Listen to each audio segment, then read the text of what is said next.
ก็อยู่กับผมในรายการ S K S S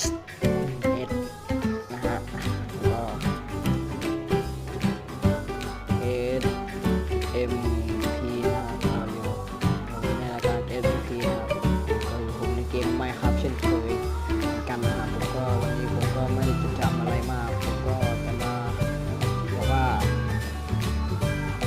ผมจะแคสเกมที่ได้ที่เกมด้านแอร์ซีให้กับ IO นะครับผมจะทิ้งลิงก์ไว้ข้างล่างด้วยนะครับก็อย่าลืมไปดาวน์โหลดกันเยอะๆนะครับมี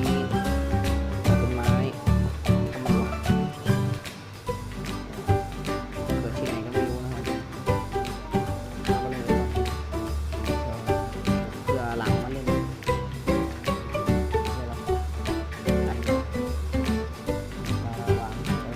ไปแล้วครับทุกคน